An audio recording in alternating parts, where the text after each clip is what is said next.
আজকে করবো ঝিঙের চাপড়া ঘন্ট। তার জন্য সব রেডি করে নিয়েছি। ঝিঙে কুটে রেখেছি, এটা বেসন, আর এটা আদা জিরে সব সব মশলা, হলুদ নুন সব দিয়ে রেখে দিয়েছি। গ্যাসটা জ্বালছি, তেল দিয়ে দিলাম।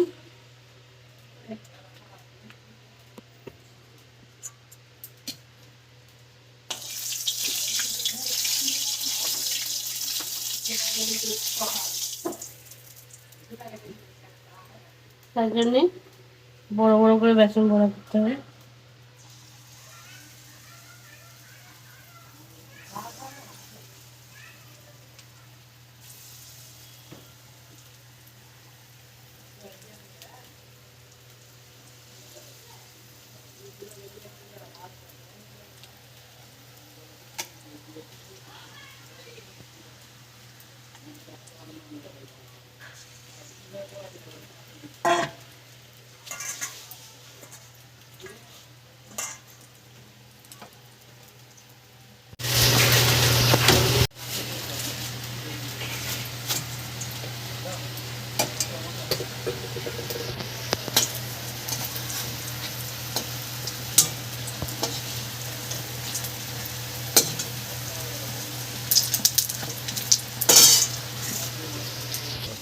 বড় ভাজাটা হয়ে গেছে, তুলে ফেলছি।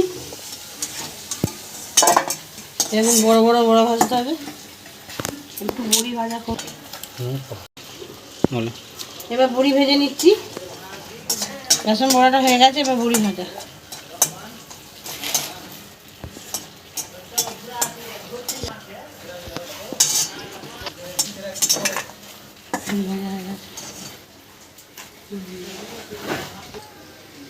একটু দিচ্ছি জিরে ফোড়ন, দিয়ে দিলাম জিরে ফোড়ন, একটু পাঁচ ফোড়ন দিলাম, দিয়ে ঝিঙেটা ঢেলে দিলাম।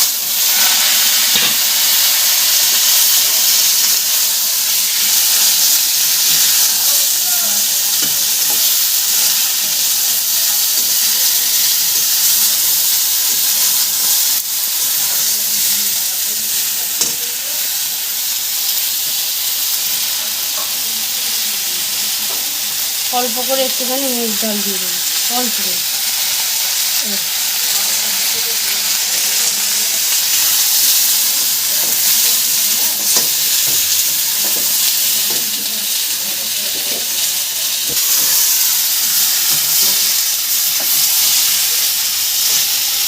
ঝিঙেটা একটু ভাজা ভাজা হয়ে গেছে, এবার দিয়ে দেবো মশলাটা। আছে নুন হলুদ আদা জিরে লঙ্কা সব বাটা আছে।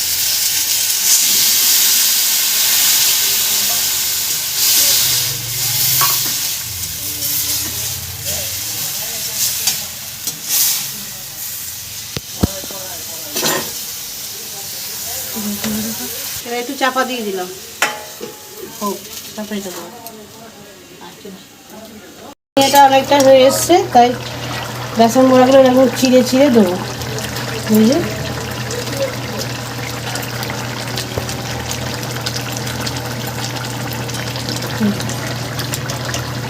এটা এবার শুকনো শুকনো হবে।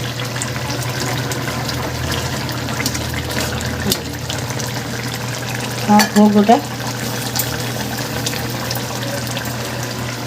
যে ঝিঙে চাপড়া ঘন্ট হয়ে গেছে, বেসন বড়াগুলো দিয়েছিলাম সেগুলো ভালো করে ইয়ে করে সমান করে নিয়েছি, এর সঙ্গে মিশিয়ে দিয়েছি একদম। এই দেখুন একটাও বেসন বড়া নেই, সব মিশিয়ে দিয়েছি জিনিস। এবার দেবো একটু বড়ি ভাজা, এই যে বড়ি ভাজা দিয়েছি, এই শুকনো শুকনো একদম শুকনো করে নামাতে হবে।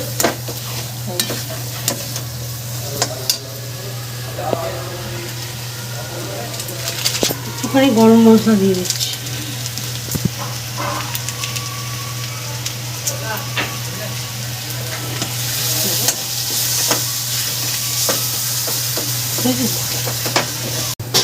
এই যে ঝিঙের চাপড়া ঘন্ট হয়ে গেছে একদম, দেখেছেন বড়াগুলো সব মিশিয়ে দিয়ে, এরকম বড়াগুলো গোটা গোটা দিয়ে তারপরে মিশিয়ে নিতে হবে।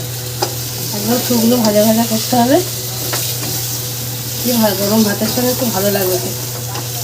আমার হয়ে গেছে, আমি গ্যাসটা অফ করে দিলাম। আপনাদের যদি ভালো লাগে তাহলে আপনারা করে খাবেন। পুজোর সময় বলে নিরামিষ করেছি, এখন তো আঁশ পেঁয়াজ খাওয়া যাবে না, এই যে নিরামিষ তরকারি ঝোল করেছি, নিরামিষ ঝোল।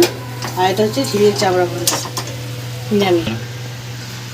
আজকে করেছি ঝিঙের চাবড়া ঘন্ট নিরামিষ বলে, পুজোর সময় তো নিরামিষ খেলে পেঁয়াজ রসুন চলে না, তাই জন্য আজকে ঝিঙের চাবড়া ঘন্ট করেছি। আপনাদের যদি ভালো লাগে এরকম খেতে তাহলে লাইক ও সাবস্ক্রাইব করে দেবেন।